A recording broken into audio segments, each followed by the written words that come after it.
Inside, I want to kill myself. We are on an 0-7 run over the last 2 days. After tonight was just complete bullshit. So that's how I'm going to start off this show. Horrible Sunday, 1-5. I don't even know what to tell you about that. I just don't want to do this anymore. I've never seen anything like this, man. With the slump continuing, 2 straight losses, not a good day at all. 0-4. I just have not had a good season, man. What kind of slump that I'm on? The slump continues. I've reached a new peak, actually.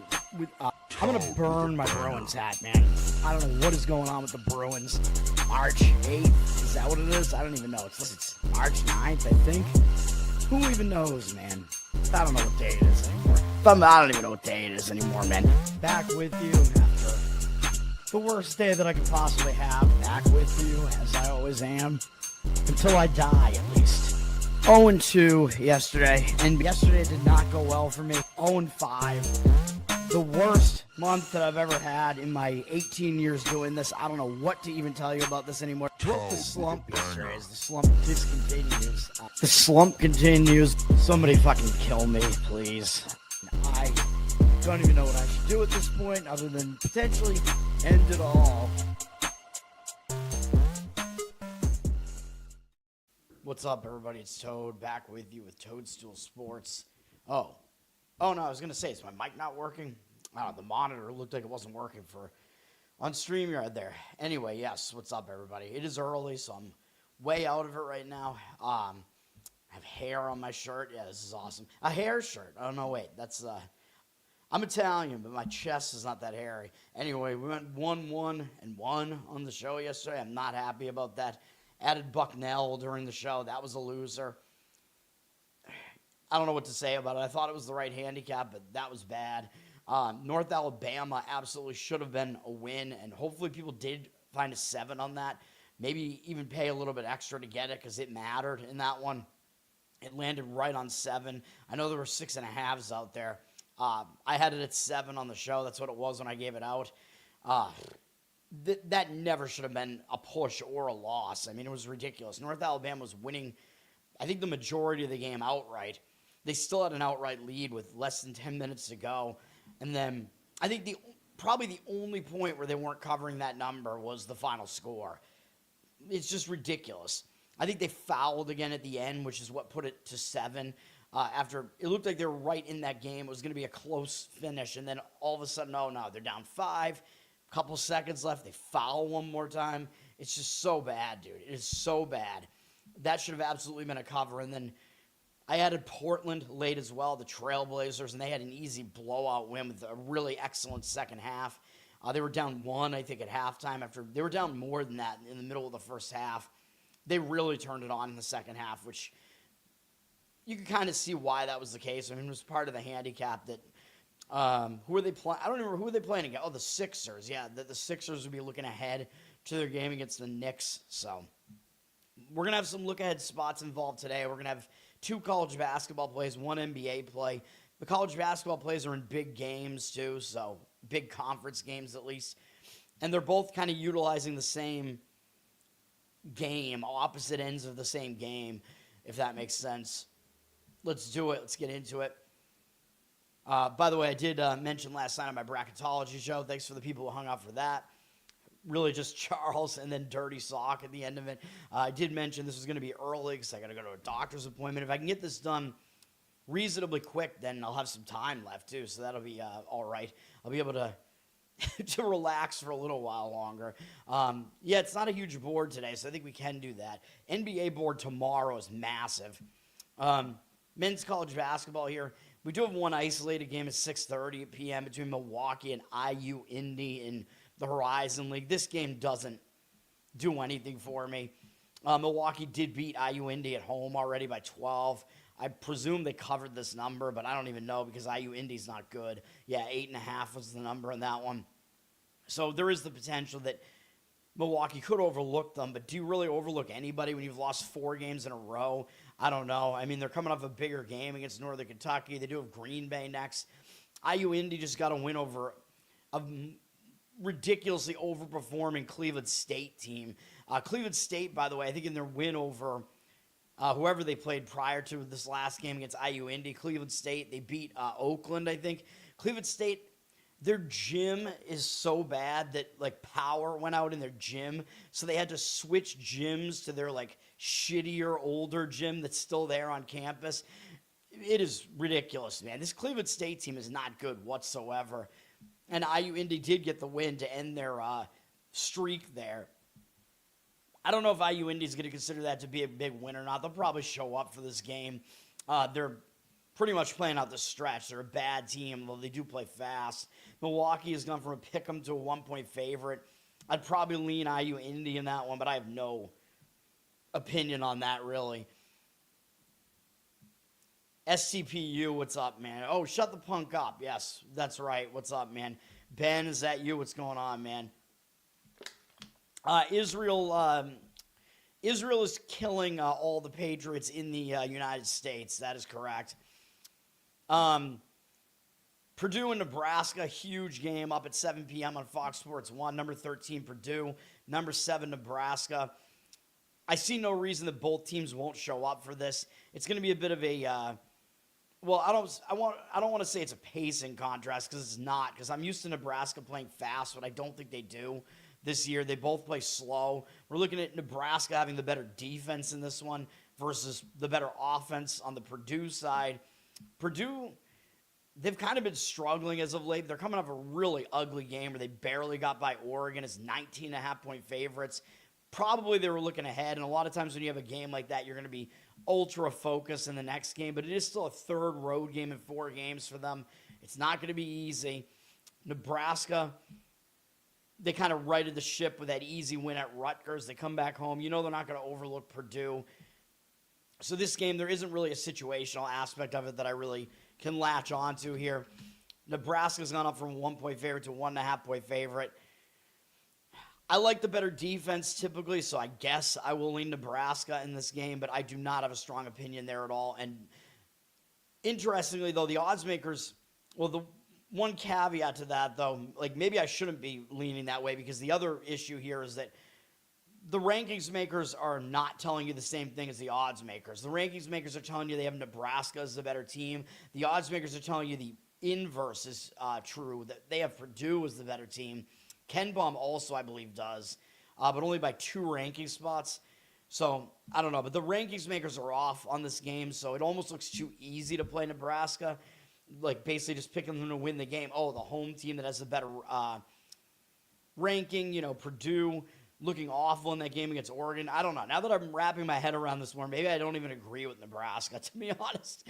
I don't know. I still worry about Purdue having all these road games, though. I'm back and forth on that game. You can tell why I don't want to have it on my card in any capacity. You know what? I'll change my mind. I'll lean to Purdue in that game because I just think the rankings are just way off. All right, the ESPN game next up. This is going to be one best bet. Let's do this. This one is just so obvious. It's so easy. Miami +1 is the first play up here. We're going to fade North Carolina, ranked 11th in the country. And I know on my bracketology last night, I said I don't even think they're really a top 30 team. Ken Baum has moved them up to 25th based on his analytics. I don't even know if they're that good, but certainly at 11, they're way overranked right now. And people are going to think they're awesome because of what they just did, which is they beat Duke at home. That was a monster win for them. I think they stormed the court twice because they stormed the court on that game-winning 3, but there were like 0.3 seconds, 0.4 seconds left on the clock. So they had to get everybody off the court. Nope, you got to officially inbound the ball, get that last play off. Duke, of course, didn't do anything. I think, in fact, they turned the ball over. Didn't matter. They weren't going to hit a 3 anyway to try to tie that thing back up. North Carolina won. The court was restormed, probably, whatever it was. I think that was the case. I had it on right over here. Huge win for North Carolina. I think this is a pretty obvious letdown spot here. Unfortunately, they do not have a big game up next. I wish they had this NC State game coming right up next. Then they'd be in a North Carolina sandwich, a barbecue pulled pork sandwich. But the good thing about this is Miami's got a winnable game here against North Carolina. Miami needs to pad their tournament resume more than North Carolina does, so they may have more effort in this game because they're right on the bubble in the tournament, and they're coming off a lackluster game against Boston College. It was a weird spot where they had to go up to BC, up into the cold to play this awful BC Eagles team. I'm sure Miami was not excited about that. They won and didn't cover. They came close to losing the game as 8.5-point favorites, and I talk about when a favorite like that doesn't do well in a game, they usually refocus and do better in the next game. They probably just didn't even care about this game, to be honest. The travel spot going up there, not something Miami really wanted to do, probably. And they had this huge game on deck with North Carolina. So, again, I think they almost completely got caught. But they did sort of get caught playing a bad game. They almost lost. BC was within 4 points late in the game. Miami just took a scare. UNC in a major letdown spot. We'll play Miami. Let me see. What are we looking at here? And we got an overrated UNC team here as well. Down from UNC's down from -1.5 to -1. I think you could still get Miami as the underdog here. That is what we're going to do. Miami is the first play here. Looking at Ken Baum real quick. Yeah, he has North Carolina at 25th. Has them as a lucky team, 63rd in luck. Not much else to see, although he does have Miami as the better defense. So we do like that, too. The better defense at home, getting any sort of points. That's an angle I like as well. The teams are similar in tempo, a little bit on the faster side, so that doesn't really matter. Miami, much, much less lucky than UNC, though, at 210 in luck index, according to Ken Baum. So they have actually underperformed while North Carolina's overperformed. He's got them only separated by 16 ranking spots, which doesn't tell you everything, but it does tell you these teams are not separated by that much. So Miami is definitely the play in that one. Kyle, yes, what's up, man? Yes, I have a doctor's appointment. Had to start early, trying to get this thing done, and hopefully we'll have some time left as well. Hopefully I have some time left, Number 15, Virginia at Florida State, ESPNU, 7 p.m. Don't have a good feel for this one. Virginia, I'm not sold on them being as good as they look, as good as their ranking might suggest. They've had a pretty easy schedule this year, and really, when they stepped up in class, they really haven't done that well, except they did get a nice road win at Louisville. But, what are their other big wins? I guess on the road against SMU. At NC State's pretty good as well, but I don't know. They have a loss to North Carolina, and they're a loss at Virginia Tech. They beat Texas on the road. Fine, that's pretty good.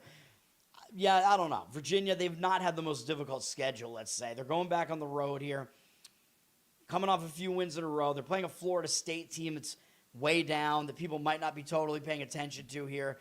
Below 500 team. They got Ohio State on deck, which is going to be in the ACC Big Ten Challenge. There is the potential for maybe a look ahead there if you're playing a name team like that. Maybe. Although Florida State does have a name for themselves in college basketball. They just haven't been good at all recently. But they're on a nice 3-game win streak here, beating both California teams at home, though. So the California team's just not familiar with that environment probably. And Florida State was actually favored in both games. And then they beat Notre Dame on the road as, I assume, a small underdog in their last one. Now they're against Virginia here. Let me just double check that. They're only 1.5-point underdog, but yes. Yeah, I don't have much on this. Virginia's up from 7.5 to 8. I'd probably lean towards taking the points of Florida State. Virginia also likes to play slow, of course, but they are still a balanced team. I think we think about them as a defensive team, which they are, but they do play pretty efficient offense this year too, but they do play slow, and Florida State's going to try to speed this thing way up, so it is a pacing collision here, so some of it might come down to which team can control the pace, but it'll probably be Virginia because they're the better team, and it's easier to slow the game down than to speed it up. Even though the total's kind of in the middle there in the 150s, odds makers not really knowing which way it's going to go, I guess.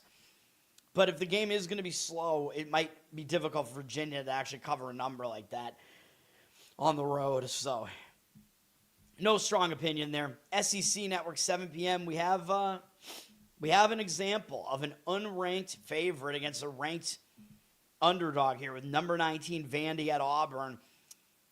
I don't know if I buy it. Looking at the rankings here, Ken Baum has Vandy as the better team. He's got them 14th, Auburn 30th. I believe he has this game being a 1-point game, so why is Auburn laying 4 points here now? I mean, that's something you got to take notice of, and I know there are a lot of professional bettors that'll see that and want to hammer the unranked favorite, although it hasn't worked out as well this year as it has in years past. The odds makers know about this, and they skew the number for that reason. But I think the other reason they're doing it is because Vanderbilt does have some injuries right now to a couple of their starters, I think including their second-best scorer. So that is the concern with Vandy, but I like Vandy in this game, man. I think they'll probably win the game, to be honest. Vandy is coming up just a disgusting loss to Oklahoma. Vandy were double-digit favorites in that game, I'm pretty sure, at home. I talk about this when a team's a big favorite and they lose like that. They'll be pretty angry in the next game. Usually they will be focused. I know they do have Texas A&M on deck. Maybe that's a bigger game because they're above Vandy in the standings. A&M started to fall down, like I said. They're not actually the best team in the SEC, but you have a bad loss like Vandy just did. I expect that they will show up in this game. Auburn does have motivation here because they're trying to get a tournament spot still. They're a bubble team, but they're coming off their major rivalry game against Alabama, and they almost beat Alabama. Yeah, they're going to get up for a game against Vandy, too, if they can, but they're going to have to do that 2 games in a row. They're coming off this huge game, whereas Vandy's coming off a disgusting loss as a huge favorite. So that situational setup, I would have to lean to Vandy. I would take the points, but it is not going to be one that's on my card. A few things going on in that game that, I don't know, I get some mixed signals on that game. ESPN 2, 7 p.m., number 22, BYU at Baylor. BYU, I mean, they've lost 4 games in a row, whatever, so they've plummeted down in the rankings, although KenPom actually does have them as number 22 as well. Baylor is still considered to be a tournament bubble team as bad as their record looks, although I don't think they're that good. Where does KenPom have them? He does have them 44th, so in KenPom's power ratings, they're a very unlucky team. Baylor, I mean, according to KenPom, Baylor is almost like kind of deserving of a tournament spot just based on those rankings. BYU, I mean, you can't blame them for these losses, really. They had a close loss at home to Arizona. They lost at Kansas, where Kansas just beat Arizona last night.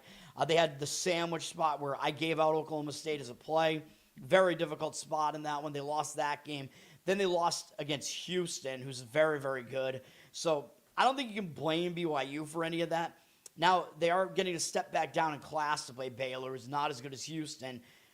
Baylor is going to get up for this game too, though, man. Again, they need something to try to help their tournament resume. Baylor is coming off a big game themselves against Iowa State where it looks like it was close. They lost by 3 at Iowa State, which is a crazy result. And I would usually say that when you're a huge underdog like that and you played them close in a big game like that, you're going to be flat in the next game. But I'm not so sure I would say that about Baylor. Because if you look at this game was not actually this close. It was like just a complete garbage time run for Baylor. It was close into the second half. Then Iowa State pulled away.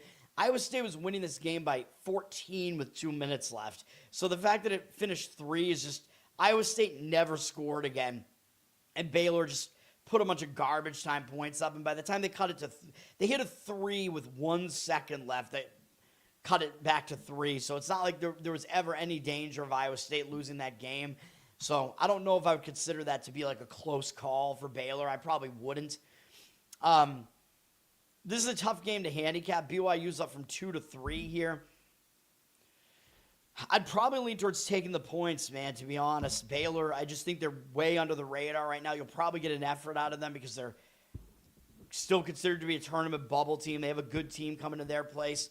They're a significantly underrated team right now, whereas BYU is probably appropriately ranked. All right.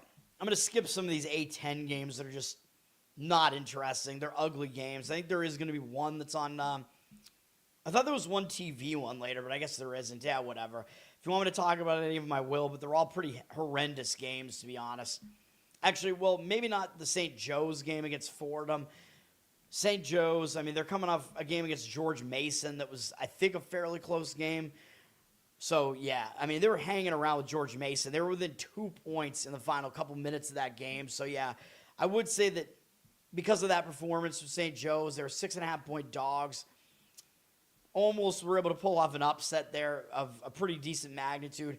I would say they might be flat coming off of that into this game against Fordham, so I would probably lean to Fordham for that reason. Fordham coming off another loss, this one to St. Bonaventure at home. But Fordham was coming off they were coming off a big performance against VCU, man, where they almost, I don't want to say they almost won, but they did come to within 4 of them, so maybe they were just a bit flat in the next one. Maybe at this point they will bounce back, but yeah, in that one I would lean to Fordham. So there is a little bit of an angle there for me to latch onto there. They're getting 5 points in that one. St. Joe's, don't know how they'll respond to coming off that big game against Mason where they almost pulled that off. ACC Network has Notre Dame and SMU at 7 p.m. Not a whole lot that I can figure out in this game. Notre Dame's just not a very good team. They've lost 4 games in a row, though. But this is going to be their 3rd road game in 4 games, so that's not an easy thing to do either. But you got to think they will at least show up, although they're not familiar with this venue, really, having to go to Dallas to play SMU. SMU is coming off an easy win over Pitt, so they set up fine in this game too. So really it might come down to the fact that SMU is definitely the better team, although that is factored into the line. That plus the unfamiliar venue, though. Plus I think the spot setting up fine for SMU. I guess I would probably lean towards laying it with SMU. They're up from 11 to 12 here, but I'm not going to want to have anything to do with that. And I don't believe SMU has been that great as a large home favorite this year either. So that's definitely a stay away. 7:30 p.m. on TNT. Big East. We have Marquette and Villanova. These two teams did already play, and Villanova did win at Marquette already by 3, and they were 3.5-point favorites. I don't know if that will cause Villanova to take Marquette totally seriously, though. It was a close game, but Villanova, they weren't favored by that much, so it's not like they were taken to the limit as a huge favorite or anything. Marquette had a nice win in their last outing against Butler. Now they do have to go back to the East Coast, though, to play this game, but they are an avenging road underdog in this one, which that is an angle I like to use. Villanova on a 3-game win streak. Potentially they'll be looking ahead to Creighton. They have played Creighton. Creighton actually beat them at home earlier this year, so Nova only has 3 losses in conference play this season, and that's the only one that wasn't to St. John's or UConn. So that might be a game they are looking ahead to get some revenge against Creighton. So, and because Villanova does play slow, which makes it more difficult to cover as a big favorite, I would probably take the points with Marquette in this one. Villanova's a 9.5-point favorite. The total is fairly low in the 140s, which is expected with a Villanova game. Marquette is going to try to speed the game up and probably not succeed in doing so. But even if Villanova does slow the game down, it will make it more difficult for them to win by a huge number like that. 8 p.m. on Peacock, Wisconsin is at Illinois. Wisconsin is coming off kind of a BS loss at Indiana. I think they've had a lot of time off since that game too. Some bad foul calls at the end of that game, and Wisconsin wound up having the game kind of stolen from them by the refs. I would say if you watch the end of that game, they might be a little bit angry coming into this one. They're going to step up for a game against Illinois, and I'm not sure that I love the spot for Illinois here. Illinois just lost a long win streak, man. They had not lost since, I think, their second conference game against Nebraska, which was that game where they lost at home as a huge favorite, and I gave them out in that game. Not happy about that, but that was the last time Illinois lost a game. That's insane. And I talk about this when you have a long win streak like that. I think they had 12 straight wins, and that win streak gets snapped. A lot of times you're going to be hung over in the next game, and we've seen that happen a lot this season, especially when the teams lose their undefeated status. So watch for potentially fading Arizona in their next game. I would probably be fading Kansas in their next game too, by the way. A little bit of a look ahead there to what's upcoming this week for me. But Illinois, that was a big game too, so there are multiple reasons why they might be hung over here. That was a close, hard-fought game at Michigan State. They fell short in the game. They could have potentially won the game. I'm not going to say they're going to overlook Wisconsin because I don't think they will, but the spot to me looks like it does set up significantly better for Wisconsin here. I would take the points with Wisconsin. Illinois is up from 10.5 to 11.5 here. Total is oddly high. Wisconsin likes to play fast. Illinois is going to try to slow the game down, although Illinois is a good offense too, but they do play slow. So a little bit strange, but I don't know. I was thinking the slow nature of Illinois' play would make it more difficult for them to cover as a big favorite like this too, but the total is a bit high. Again, some of it is because Wisconsin is going to try to speed it up, though. Although I don't know if they're going to really have success in doing so. Okay. Houston at Utah, 9 p.m. ESPN2. I know we have this ugly Ohio Valley game, but I don't know. Who cares? Houston at Utah, number 3, Houston. Although I think actually, well, fine. I have an angle in this one, Eastern Illinois, Western Illinois. It's not a play for me, but it is an avenging road underdog scenario. Eastern Illinois was actually, actually, wait a minute. Am I wrong about this? Oh, no. Eastern Illinois was a 6.5-point favorite and barely beat Western Illinois the first time, so that's what I was thinking. I think they might be focused because they barely got by them at home the first time, and now that they just ended a 4-game losing streak, I think they might actually show up here, although it is a 3rd straight road game, so that's something to maybe be worried about. This Western Illinois team is terrible, though. Although, yeah, they'll be looking for a win, finally, in conference play, but they don't have one. So, yeah, I don't know. That one I do actually kind of lean towards Eastern Illinois. They're down from a 4.5-point favorite to a 4-point favorite, though. Although, based on the fact they were a 6.5-point favorite at home, doesn't look like there's a ton of line value in that number there. So, I don't know. Do with that information what you want to, I guess. Number 3, Houston is at Utah. Obviously, Houston is a significantly better team here. Houston has gone into elevation. They're actually in elevation right now. They just played at BYU. That was the bigger game, though, and they got the win over BYU. So, I don't know if Houston's going to maintain that effort into this game. They don't really need to. They probably should be able to get out with a win.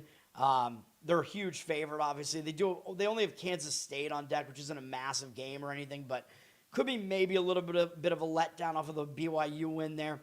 Utah just played pretty well at Kansas, but it's not like it was so close that they almost had a chance to win or anything. But I gave that out as a winner on the show. Utah had a wire-to-wire cover in that game as a massive underdog. So we got that one right with Kansas in a huge sandwich spot in that one. But I think Utah will show up for this game at home against Houston. We know Houston likes to play very, very slow and mostly focus on defense. So I would probably take the points with Utah in this one. Houston's a 16.5-point favorite. Looks like you might get 17 on this. Total's low in the 140s. But yeah, Utah would be the way I would lean in that one. ESPN, we're going ESPN doubleheader for my plays in this one, man. The next play up, this is maybe uglier than the other one. We're going to be on Pitt, plus 16.5 against Duke.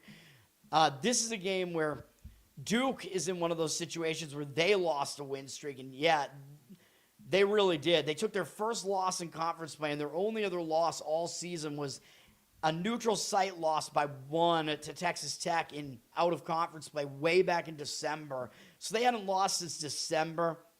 And, dude, this has been a great angle in college basketball this year when these teams lose for the first time in conference, or they lose for the first time during the season. They have a long win streak, and they finally lose. In this case, Duke had 10 straight wins.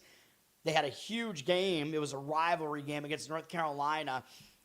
All of that adds up to Duke being in a hangover spot here, man. It's a 3rd road game in 4 games, too. So I think this is a bad spot for Duke for all those reasons.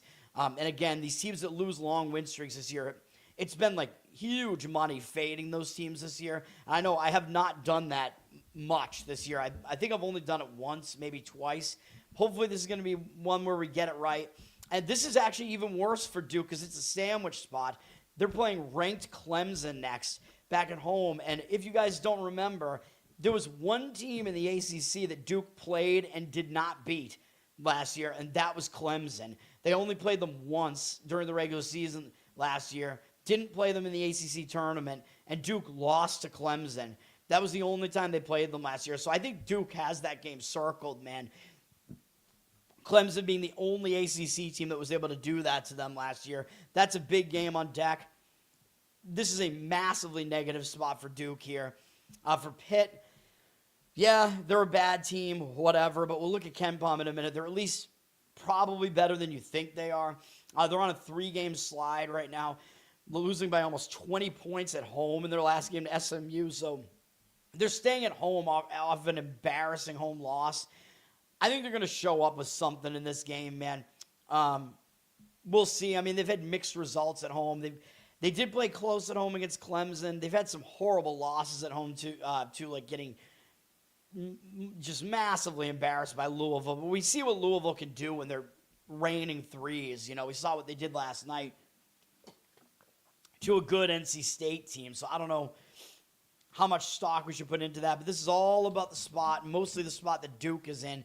We can actually get a better number on this now. It looks like we can update this. We can get 17 on this. We're going to get a lot of points with Pitt in this one. And I think this line is definitely high because it's Duke. I think the knee-jerk reaction for the recreational bettors is going to be, well, Duke lost in a huge rivalry to a good North Carolina team. Clearly they'll bounce back here and be angry and blow a team outright. But that's not usually how it works, man. The total's low. Duke likes to play slow. The total's in the 130s, so if it's a slow-paced game, which I think it will be, that's going to make it more difficult for Duke to cover a huge number like this. They can obviously win without covering, so that's on the table here with a massive underdog play like this. Yeah, Duke is legit. Yeah, they're top 10, both offense and defense. They're a little bit lucky, according to Ken Baum, 89th in luck. So there is something to latch onto there. Pitt is a very unlucky team, according to Ken Baum. I know they're not even within the top 100. I understand that, but that's why we're getting a ton of points at home with them. They're at least a balanced team. They don't focus on just offense or defense. They play a balanced game at least. They play really, really slow, just like Duke does. So this game might be played at a crawl. And Pittsburgh is one of the unluckiest teams in the nation, according to Ken Baum. They're like 13th unluckiest in the entire country, meaning they've really underperformed. The fact that they're 9-15, like basically looking at Ken Baum's numbers, he is basically telling you they should probably be more like a 12-12 team. So that's what's going on here. That's what's going on. But I'm not torn on this game. Yes, we're going to go with Pitt plus the points here. And Pitt has played a reasonably difficult schedule, though Duke's has been somewhat more difficult. But Pitt plays a difficult schedule as well. Pitt is the play there. Those are my two college basketball plays of the day. All right. The rest of these games, as we are in the 9 p.m. slate here, number 5, Iowa State at TCU on Fox Sports 1. Iowa State, they're a legit team, man. They're coming off, if you want to call that a scare against Baylor, I guess. Does that mean they're going to show up with full focus against a struggling TCU team? I'm not really convinced of that because they do have a huge game against Kansas on deck, and then they have Houston and BYU right after that. So this could be a look-ahead spot for Iowa State where they get caught, and you might get a motivated TCU team here that's, you know, they're in need of a win to try to do something to bolster their tournament resume here. They did just get a win against Kansas State. I believe they did not cover here. They were 9.5-point favorites, and they didn't cover. So you want to talk about a big favorite that almost lost the game.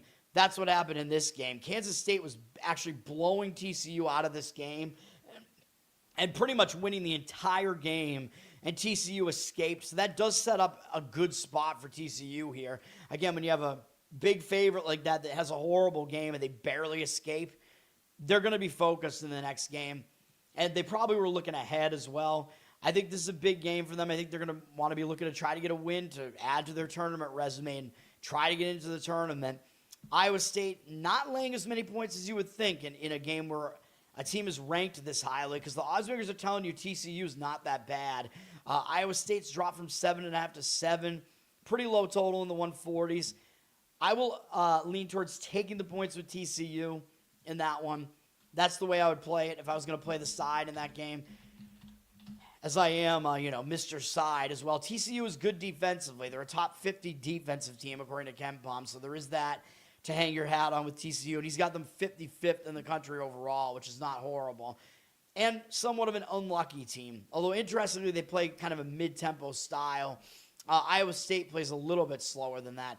But Iowa State, Ken Baum has as a top 100 luck team. So he does have them as more lucky.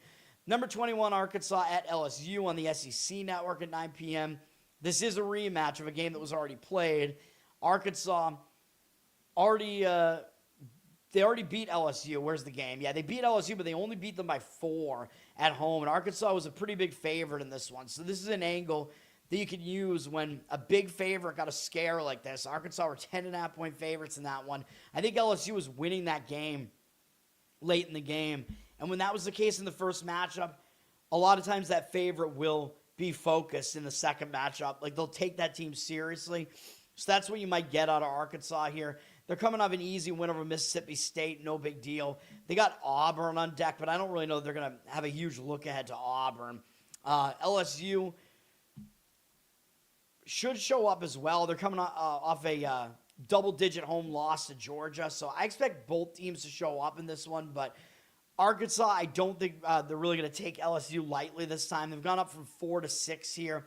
I would probably lay it with Arkansas in that one. Just based off of that first meeting where I just don't think Arkansas is going to overlook them after that. All right. CBS Sports, we do have Oklahoma State and Arizona State at 9 p.m. A Big 12 matchup. Oklahoma State considered to be a tournament bubble team. They're coming off an embarrassing loss. I know it was to Arizona. Arizona's really good, but, I mean, Oklahoma State's not as good as their record looks, sure. But you lose by 37 points to anybody. I think you're going to show up with some focus in the next game. So I think we will get an effort out of Oklahoma State here after that really, really bad loss. Arizona State, they're coming back from going into elevation, and they got Texas Tech on deck. Now, I don't know that they're going to overlook Oklahoma State after Arizona State did lose their last game to Colorado. Coming back out of elevation, back at home, they did lose their last home game to Arizona. So I think Arizona State, I guess, will probably show up as well. I'm probably going to lean to Oklahoma State, though, because they don't have the look ahead. They're coming off the more embarrassing loss, and they are the better team. Arizona State down from 3 to 2.5 here. I'll agree with taking the points with Oklahoma State in that one. And as Kempom will bear that out, even though he has Oklahoma State not that good at 58th, he has Arizona State there. They are 72nd. So, as I said, yeah, Oklahoma State is the better team according to Kempom and according to the rankings makers. ESPN 2 at 11 p.m. Washington State at Gonzaga in a Washington battle here. I believe these teams already played, yes. Gonzaga already beat Washington State in Pullman, Washington, at Washington State by 21. So there is a road revenge angle here for Washington State. You know they're going to show up because, of course, they already got pretty much embarrassed by Gonzaga in their own place, and it's Gonzaga. You know, they're a big brother to you in the state of Washington, so you'll show up for it. But Washington State is coming off a pretty big performance against Santa Clara, who is actually at the top of the conference for now, although Gonzaga is still the better team. But that was a huge game for Washington State as well, so they're playing 2 huge games in a row. So they might be running a little bit out of steam by the end of this game, so that would be the issue with Washington State here. Gonzaga's coming off a much easier bounce-back win over Oregon State, but they might be looking ahead because they do have Santa Clara on deck, and that would be a big game, basically for first place in the West Coast Conference, so the potential look ahead there for Gonzaga may be a little bit of an issue. I would probably lean to taking the points with Washington State here, although, again, coming off a game against Santa Clara, having to play 2 huge games in a row like that might take its toll on them, man. Gonzaga up from 19 to 20 here, but I would probably lean to taking the points with Washington State there. And then Fox Sports 1, for some reason, has this Mountain West game late at night between San Jose State and UNLV. This is a pretty disgusting one, man. This is ugly. San Jose State already lost at home to UNLV by 14, so they are an avenging road underdog here. And they only have 1 conference win, and it's against the hapless Air Force, who don't have any conference wins. So San Jose State, they're going to be looking for a win, man. UNLV's coming off a nice conference win against Grand Canyon, who's been pretty good in the Mountain West this year. So pretty good win for UNLV there. Now, that did end a losing streak of 4 games, so a lot of times when a team ends a losing streak, they'll have new momentum going forward, but I don't know, man. They could be in a bit of a letdown after a decent win over Grand Canyon, and they got Boise up next. They did beat Boise already, but it's still Boise. I mean, they're ahead of UNLV in the standings. Boise is still one of the better teams in this conference. I didn't mention them in my bracketology last night. I apologize to Boise. I think they are still at least a contender to try to win this conference tournament here. So, but all that being said, yeah, I would lean to San Jose State plus the points in this one. UNLV is up from 10 to 12. I know San Jose State's really bad, but UNLV laying double digits, just, I don't know. It seems a little bit wild to me. Against, a conference foe at the very least, the one that isn't Air Force. So, yeah, that's the way I would lean in that one. All right, NBA, I'm going to give out one play in the NBA, and it is in the first game up. All right. Yeah, we're going to get done in less than an hour. Hell yeah. Pacers, Knicks, this is the play that we got. We're going to take the Pacers plus the 12, and I know the Pacers are horrific on the road. I pointed that out the other day. I get it. They're terrible on the road. They're 3-22 or something on the road. The Knicks are excellent at home. I know all that. 21-6 at home. We have a huge home-road split here that is not in our favor in this one. But we're getting 12 points here, man. We don't need Indiana to win the game. We need them to cover. And I think they might because the spot is terrible for the Knicks here. Indiana's lost 4 games in a row. Big game against the Knicks. You got to think they will show up for this one. They're in the middle of a road trip, and they don't have a win on the road trip yet. You got to think they're going to show up for this one, man. They're coming into New York. They got games against both New York teams. This is the big one. I don't think they're going to be looking ahead to Brooklyn tomorrow. This is the one they want. And for the Knicks, this is a horrible spot for the Knicks. The Knicks are coming off just making a huge statement going into Boston and pretty much embarrassing them by 22 points. I'm embarrassed. I fucking hate that shit. The Knicks, huge win in Boston. Now they're coming back home to play Indiana, coming off 2 road games, by the way. Technically a return home spot, although it's not one of those long road trips. I think things have piled up to do at home or whatever. But still, it was a 2-game road trip. They played Denver prior to the road trip into double OT. Went on the road to face Detroit and Boston, crushed Boston. Now, this Indiana game looks like clearly the overlooked spot in the schedule, man, because up next tomorrow, they have the game that I mentioned yesterday, and the reason why I faded the Sixers yesterday, they'll look ahead to this game. It's going to be a big game on ESPN between both these teams. It is probably bigger for Philadelphia, granted, but I think the Knicks are going to be feeling way too high on themselves after that win over Boston. The Philadelphia game's still going to have playoff ramifications. It's still big. And then look at the following games. That's an ESPN game, an Eastern Conference battle between playoff teams. Then right after that, they got the Detroit Pistons, although actually it's not for 8 days because I think there's going to be I don't know, does the NBA take a break during President's Day week? I don't know why the NBA seems to have like a week-long break, but it'll be a nice break for me where I only have to do college basketball if that's the case. Anyway, the Knicks do get a break after that, but they do play Detroit and Houston after that. So all these games are bigger than this game against Indiana. So we're going to take the Pacers plus the points. Knicks are up to a 12-point favorite.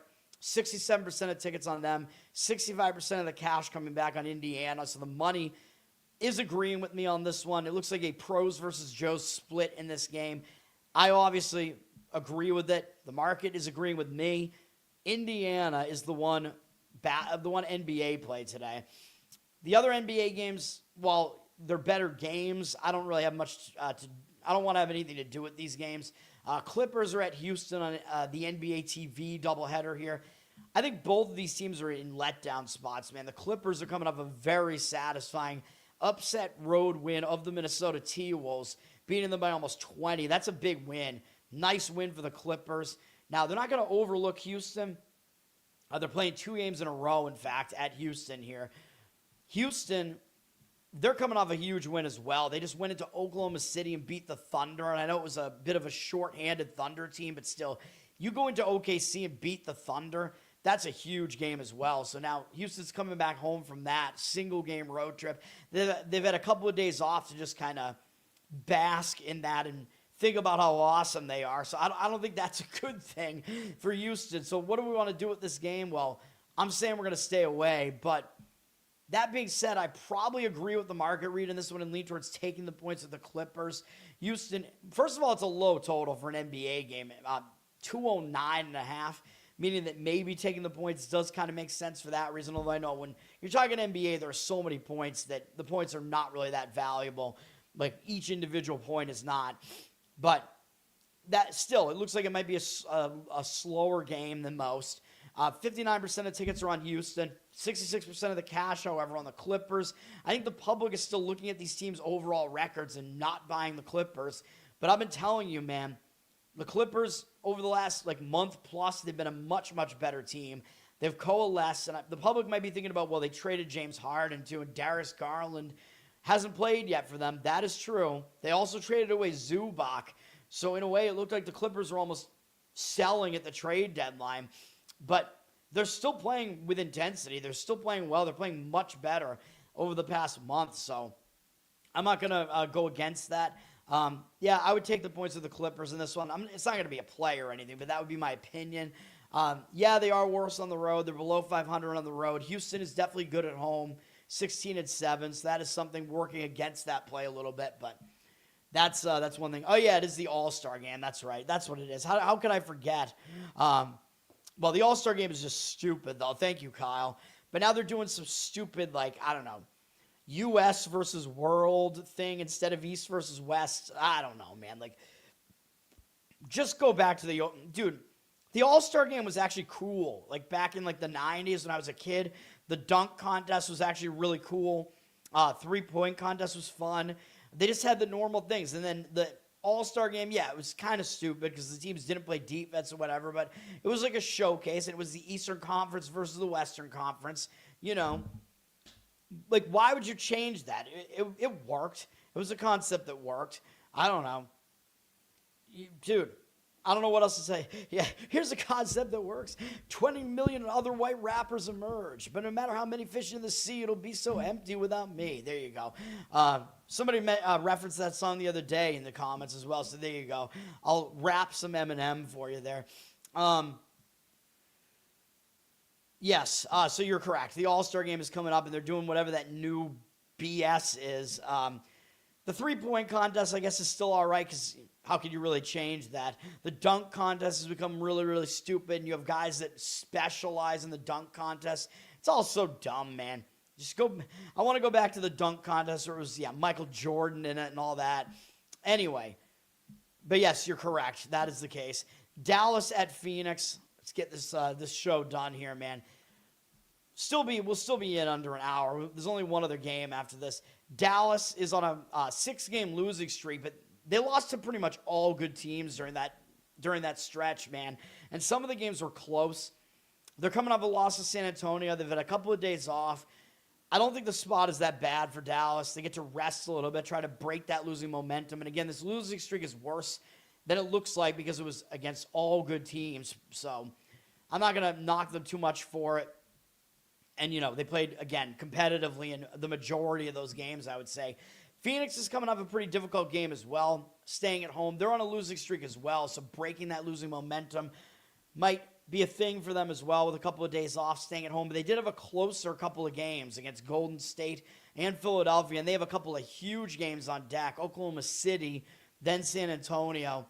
So I think the look-ahead spot is a little bit worse for Phoenix here. I would lean to Dallas here. So, again, I agree with the market percentages in this one.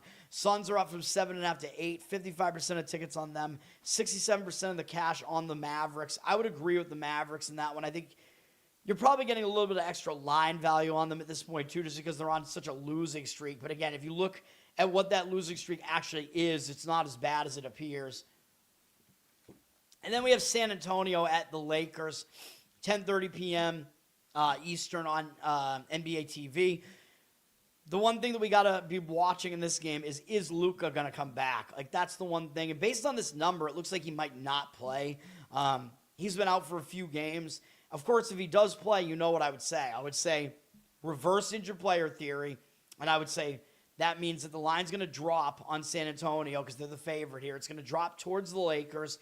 And then if that happens, I think playing San Antonio might be a way to look in that game. If that happens, you'll get extra line value on San Antonio if Luka is coming back and the line drops. So that's what I would look for in this game. So I wouldn't play it now, but I'm not going to recommend playing it at all. And it looks like Luka may not play because the odds makers seem to not be anticipating that. As the Spurs are up from 7.5 to 8, it seems like they're 8.5, Seems like they're anticipating Luka not playing. 68% of tickets, 74% of the cash on San Antonio. San Antonio's on a 4-game win streak. They just swept Dallas home and home. You know they're going to show up for a game against the Lakers, though. It's a big game. Both teams will show up, like, mentally for this. Huge game for both teams. Lakers are coming out playing Oklahoma City, though, and that was a game where the Lakers were playing pretty competitively, even without Luka. They were doing all right here, man. The Lakers, this game was close almost the entire way. They were within 3 points in the final, couple minutes of the game, so the Lakers did not go away in this game. So the Lakers are coming off a huge performance against the best team in the league. And that was last night, too. So the Lakers are on a back-to-back following a huge effort. So I do think that is factoring into the line as well, though. The odds makers they know that the Lakers are on a back-to-back, so the odds makers are pushing that line even further in the Spurs direction for that reason. But I could only look at the Spurs in this game. Not going to play it because I don't really know that the line value is there, but the odds makers are telling you something. Just like last night where I talked about it, I thought that Oklahoma City would be the right side. I think I was wrong. I don't think they covered.